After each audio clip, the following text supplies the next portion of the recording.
Hi ma'am. Hi ma'am, சொல்லுங்க. பசங்க எல்லாருமே நீட் எக்ஸாம்க்கு அப்ளை பண்ண ஸ்டார்ட் பண்ணிட்டாங்க தெரியும்ல. ஆமா. பசங்களுக்கு நிறைய டவுட் வந்துட்டுருக்கு. எல்லாரும் டிஎம்ல மெசேஜ் பண்ணுறாங்க, நம்ம கிளாரிஃபிகேட் பண்ணுறோம். பட் எல்லாருக்குமே ஜென்ரலாக அந்த டவுட் இருக்கும்ல. ஆமா. ஸோ நான் கொஸ்டின் கேட்குறேன், அதை நீங்கள் ஆன்சர் பண்ணிங்கன்னா எல்லாருக்குமே தெரிஞ்சுக்குவோம். நல்ல ஐடியா மேம், பண்ணலாம். ஓகே. ஃபஸ்ட்டு என்னென்னா ஆதார் வெரிஃபிகேஷன். இப்போ ஆதார் கார்டில் இருக்கிற நேமு அப்புறம் 10th மார்க் ஷீட் நேம் ரெண்டுமே மிஸ்மேட்ச் ஆகுது அப்படின்ற ஒரு டவுட் இருக்கு. ஆமாம் மேம், அதாவது என்னென்னா 10th மார்க் ஷீட்டில் வந்துட்டு நேம்க்கு அப்புறம் ஸ்பேஸ் இருக்கிறது, இல்லைன்னா வந்துட்டு இனிஷியலுக்கு முன்னாடி சில இடத்துல டாட் இருக்கும், ஆனால் ஆதாரில் அந்த மாதிரி டாட் இருக்காது. இந்த ஸ்பேஸ் அண்ட் டாட்டுங்கிறதே பெரிய ப்ராப்ளமாக சொல்லிட்டு இருக்காங்க. அதனாலேயே வந்து மிஸ்மேட்ச்னு வருது. ஏன்னா இப்போ வந்து என்டிஏ 24 லட்சம் சர்டிஃபிகேட் அப்ளிகேஷன் இருக்காங்கன்னா அவ்வளோ பேரோடதையும் 1 by 1 ஆனால் பார்க்க போகிறது இல்லை, எல்லாமே ஆட்டோ வெரிஃபிகேஷன் தான். அப்போது இந்த ஸ்பேஸ் அண்ட் டாட்டு கூட மிஸ்மேட்ச் ஆச்சுன்னா கூட ஆட்டோ வெரிஃபிகேஷனில் வந்துட்டு நேம் மிஸ்மேட்ச் அப்படின்னு சொல்லிட்டு வந்துடுது. ஸோ இதை பார்த்து பயப்பட தேவையில்லை. மேக்ஸிமம் இந்த மாதிரி ஸ்பேஸ் அண்ட் டாட் தான் இஷ்யூ அப்படின்னா அது ஒரு மேட்டரே கிடையாது. அவங்களுக்கு அட்மிஷன் ப்ராசஸில் தான் அவங்க 1 by 1 சர்டிஃபிகேட் வெரிஃபை பண்ணுவாங்க. வெரிஃபை பண்ணும்போது அது பெரிய இஷ்யூவாக வந்து சேராது.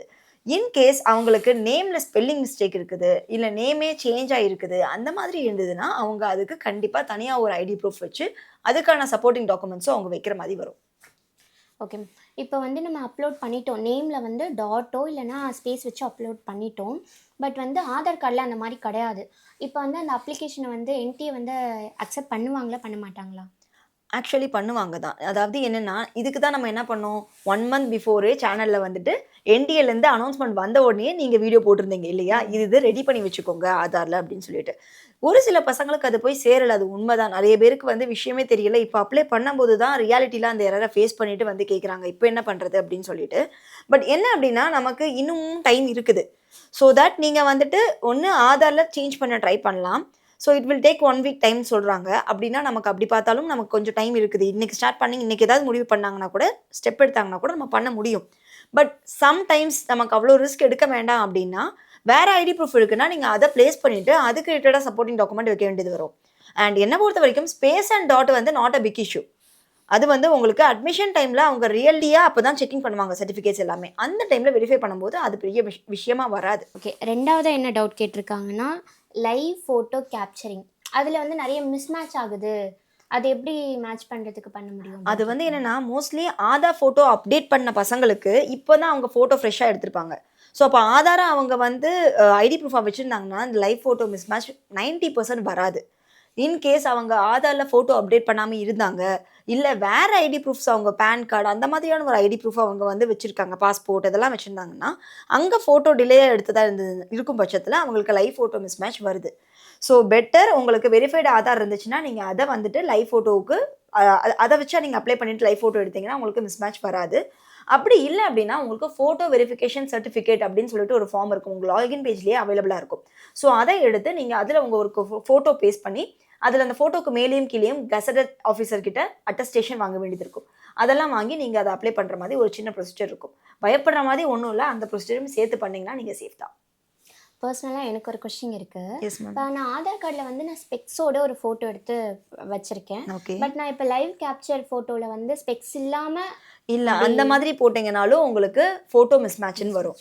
கண்டிப்பாக நீங்கள் ஸ்பெக்ஸ் போடுற எப்போவுமே ஸ்பெக்ஸ் போடுற கேண்டிடேட்டாக இருக்கிறீங்க, உங்கள் ஆதார்லேயும் ஸ்பெக்ஸ் போட்ட ஃபோட்டோ தான் வச்சுருக்கீங்க அப்படின்னா லைவ் ஃபோட்டோவுக்கும் ஸ்பெக்ஸ் போட்டு எடுக்கிறது தான் பெஸ்ட். ஓகே. நெக்ஸ்ட் என்னதுன்னா இப்போ அட்ரஸ் ப்ரூஃப் டாக்குமெண்ட்ஸ் அது எல்லாமே வந்து அப்லோட் பண்ணும்போது சைஸ் வந்து கரெக்டாக ஆக்சுவலி என்ன சைஸில் அப்லோட் பண்ணணுங்கிறது எல்லாமே நமக்கு புல்லட்டினில் கொடுத்துருக்காங்க. அதெல்லாம் கரெக்டாக பண்ணியும் சைஸ் அப்லோட் பண்ணும்போது சைஸ் மிஸ்மேட்ச்னு வருது அப்படின்னா வேறு ஏதாவது ஒரு ப்ரௌசரில் ட்ரை பண்ணி பாருங்கள், அப்டேட்டட் ப்ரௌசரில் ட்ரை பண்ணி பாருங்கள், அவ்வளோதான். அது பண்ணாலே 90% உங்களுக்கு வந்து அது சரியாயிடும். மொபைலில் நிறைய பேர் அப்ளை பண்ணுறாங்க, மொபைல் அப்ளிகேஷன் பண்ணுறது தவிர்க்கணும். அப்போ அந்த டாக்குமெண்ட் அப்லோட் ஆகிறது இல்லை, நிறைய எரர்ஸ் வருது. முடிஞ்ச அளவுக்கு நல்ல ஒரு சிஸ்டம் இல்லைனா ஒரு லேப்டாப்பில் நீங்கள் வந்து உங்களோட அப்ளிகேஷன் ப்ராசஸை பண்ணுங்கள். ஸோ மோஸ்ட்லி மொபைலை வந்து அவாய்ட் பண்ணலாம். ஆமாம்.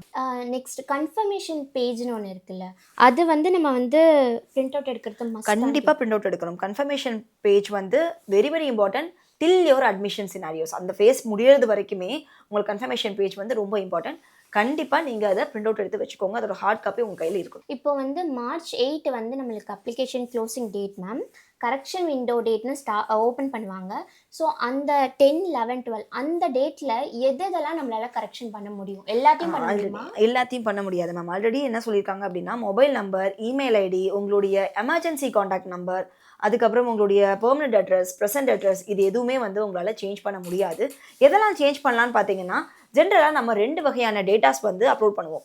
ஒன்று வந்து என்னென்னா, அட்மிஷனுக்கு என்னென்ன தேவையோ அந்த மாதிரியான டேட்டாஸ்லாம். ஃபார் எக்ஸாம்பிள் உங்களுடைய candidate name, father name, mother name, அவங்களுடைய அப்டேட்டட் ஆதாரோட டீட்டெயில், கொஸ்டின் பேப்பர் எந்த மீடியமில் வரணுங்கிறது, எக்ஸாம் சென்டர் எங்கே இருக்கணுங்கிறது, இதெல்லாம் வந்து உங்களுடைய அட்மிஷன் ரிலேட்டடான டாக்குமெண்ட்ஸ்.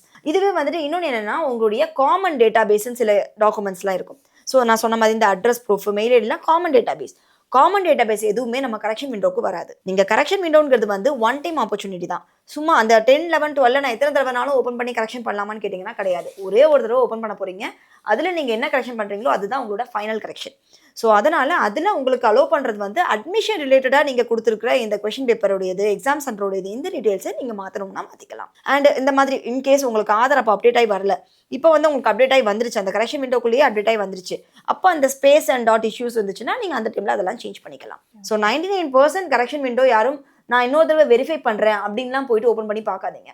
கண்டிப்பாக உங்களுக்கு இந்த இடத்துல டவுட் இருக்குது, அது ரிலேட்டட் டாக்குமெண்ட் இப்போ எனக்கு ரெடியாக இருக்குதுன்னா அந்த ரிமைனிங் இருக்கிற 1% ஸ்டூடெண்ட்ஸ்க்காக தான் இந்த கரெக்ஷன் விண்டோ அப்படிங்கிறத கொடுக்குறாங்க. இன்னொரு டவுட் இருக்குது என்னென்னா, இப்போ நான் வந்து ஃபார்ம் எல்லாத்தையும் நான் ஃபில் பண்ணி நான் அப்லோட் பண்ணிட்டேன்.